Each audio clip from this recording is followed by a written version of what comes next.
We're here today to celebrate Greyfriars Bobby 2, the star of the 1961 Walt Disney movie, who was a major star actually in the 1960s and early 70s own right.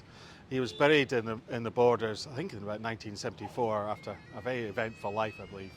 And it's really a case of local people getting in touch with their heritage. The person who founded David Hunter's, he found out the site was going to be redeveloped for housing, and he said, well, I've got to find the grave of this dog, you know. And David came to us, the council, to try and think about reburying it here in Greyfriars Kirk. Now, we can't bury animals in graveyards, it's against the law, but we thought we're going to help out, and it's been a real project between David, ourselves, the council. The Kirk has been fantastic, and the local community, the Grassmark Community Project, who made a fantastic purpose-built casket for the cremated remains. So it's just a fantastic story. About the search itself, this project would have been dead in the water had it not been for the cooperation of the landowners.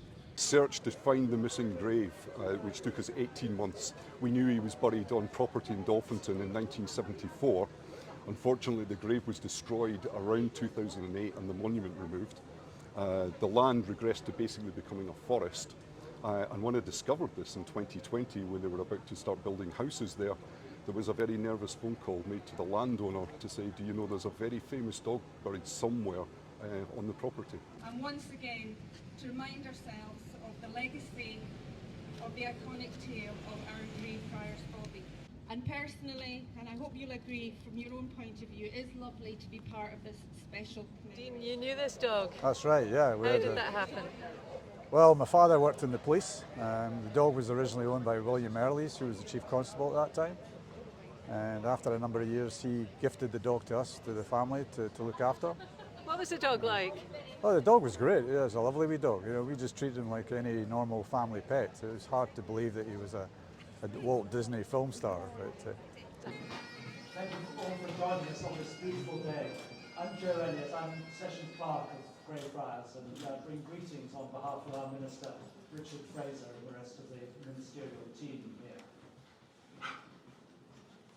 We're expecting this year 2 million people to come through the Kirkyard, which is a huge, huge number.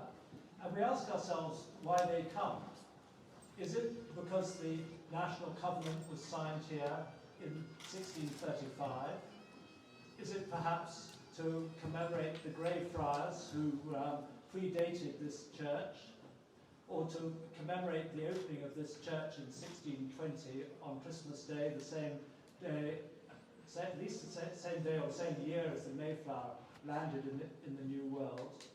Or is it perhaps to look at the graves of the heroes of the Scottish Enlightenment, or even to look at the graves whose names J.K. Rowling used in Harry Potter?